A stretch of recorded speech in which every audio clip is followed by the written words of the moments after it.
काली नजर। माँ, माँ। अरे क्या माँ माँ कर रहा है? बकरी का बच्चा है क्या? अरे माँ, मजाक छोड़ो।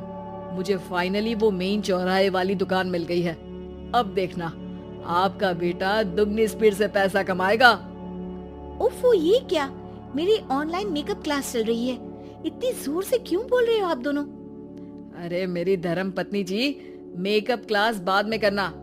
वो चौराहे वाली दुकान मिल गई है हमको। अरे वाह! रुको, मैं अपनी माँ को फोन लगाकर बता देती हूँ। अरे मैं भी अपने रिश्तेदारों को बता देती हूँ। कितनी खुशी की बात है। हाँ हाँ, मैं भी अपने दोस्तों को बता देता हूँ। 1 हफ्ते बाद रजिस्ट्री है। बस, घर में खुशी का मौका था। उन तीनों ने अपने अपने फोन उठाए और लोगों में बात फैलाना शुरू कर दिया। और रही सही कसर, श्वेता बहू ने अपने पड़ोस में सबको बताकर कर दी। अरे वर्मा आंटी, अब हम भी जल्दी कार ले लेंगे। घर का रेनोवेशन होगा और ठाट से रहेंगे हम भी। अरे ऐसा क्या हुआ? लॉटरी बाटरी लग गई है क्या? अरे इस बार चौराहे वाली मॉल में हमको भी दुकान मिल गई है। दुकान नंबर 21, जो एकदम चौराहे पर है। अब ग्राहक बढ़ेंगे तो आमदनी भी बढ़ेगी ही ना। अरे वाह, कितनी खुशी की बात है। मैं बहुत खुश हूँ तुम्हें इतना खुश देख के। बाकी एक बात कहूँ, सबको मत बताते फिरना। किसी की नजर लग जाएगी तो खुशी की खबर वापस लौट जाएगी। हैं? ऐसे थोड़ी ना होता है। अब डरा रही हूँ। अरे सही कह रही हूँ। काली नजर कहते हैं इस चीज को, जब आप किसी को कुछ बताओ और वो काम बिगड़ जाए। अरे लेकिन मैं तो। तुमने सबको बता दिया ना? हाँ, फोन लगा लगा के। अब बच के रहना। काली नजर बड़ी खतरनाक होती है। श्वेता इतनी खुश रहती है कि वो वर्मा आंटी की बात पर ध्यान ही नहीं देती, जबकि पड़ोस में और भी लोगों से खुशी की खबर शेयर करती रहती है। अगले दिन राजेश बहुत दुखी होकर घर आता है। अरे बेटा, क्या हुआ? मुंह क्यों सूजा हुआ है? मधुमक्खी ने काट लिया क्या? माँ, वो दुकान किसी और के पास चली गई। किसी ने ज्यादा भाव लगा दिया। अरे पर बात तो आपसे हुई थी ना उस दुकान वाले की। हाँ, आज मैं टोकन अमाउंट देने गया था, तब मुझे पता चला। कोई आकर सुबह मुझसे पहले ही ज्यादा अमाउंट दे गया। काली नजर। क्या? क्या कहा? वर्मा आंटी ने समझाया था कि किसी को बताना मत, वरना काली नजर लग जाएगी। अच्छा, तुम्हें उनकी बात मान लेनी चाहिए थी।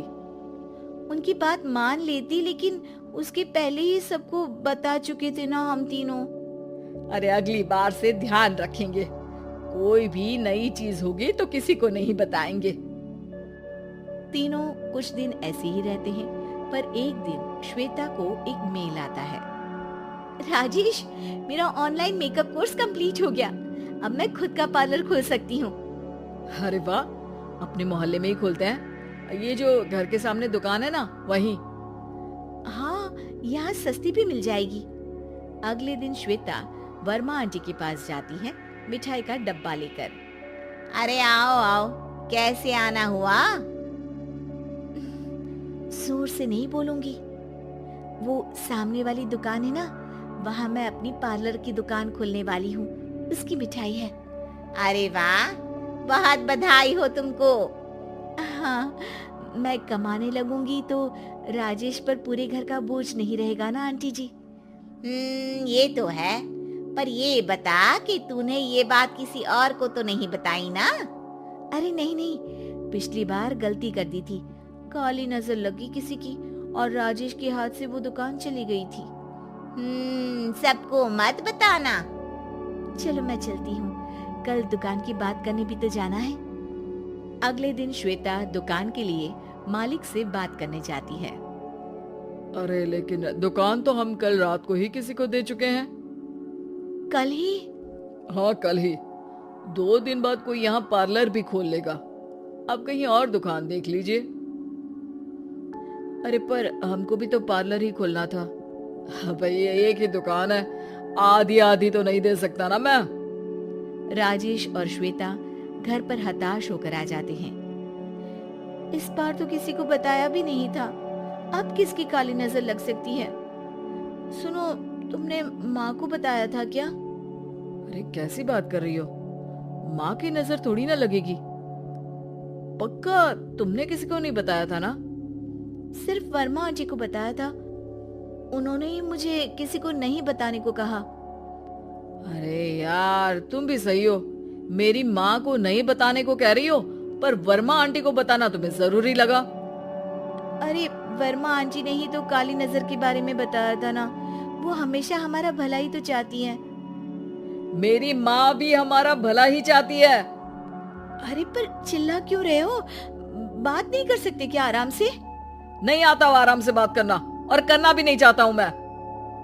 दुकान जाने का दुख गुस्से में बदल गया था और राजेश और श्वेता में बात बंद हो गई थी।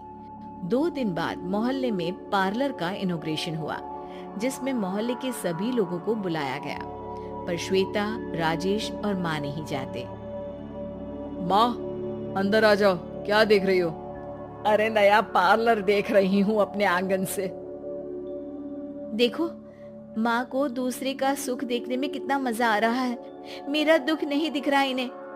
यहाँ मेरा पार्लर भी तो हो सकता था। अरे चुप रहो यार, हर बात में लड़ाई क्यों ढूंढ रही हो? राजेश और श्वेता फिर बहस करने लगते थे। तभी माँ ने दोनों को बाहर बुलाया। अरे जरा देखो तो, दुकान चलाने वाले का बोर्ड पर नाम क्या लिखा है? श्रुति वर्मा। गाड़ी निकाले बेटा, हमें कहीं जाना है। काली नजर का इलाज कराने। राजेश अपनी बाइक निकालता है। तीनों ट्रिपलिंग कर रहे हैं। माँ राजेश को उस मॉल वाली दुकान पर लेकर जाती है जहाँ राजेश अपनी दुकान खोलने वाला था। यही दुकान लेना चाहता था ना तू? हाँ, पर इनको भी दुखी करने लेकर आई हो क्या यहाँ पर दुकान दिखाकर? वहाँ काफी नहीं था? अरे श्वेता थोड़ा सब्र रख, अभी पता चलेगा कि हम यहाँ क्यों आए हैं। बता, इस दुकान चलाने वाले का नाम क्या है? अनुपम वर्मा। कुछ समझ में आया? वो दुकान वाली श्रुति वर्मा, ये दुकान वाला अनुपम वर्मा, और हमारे पड़ोस में हमने उस दुकानों के बारे में बताया किसको था? वर्मा आंटी को। मतलब वर्मा आंटी ही हमारा काम बिगाड़ रही है?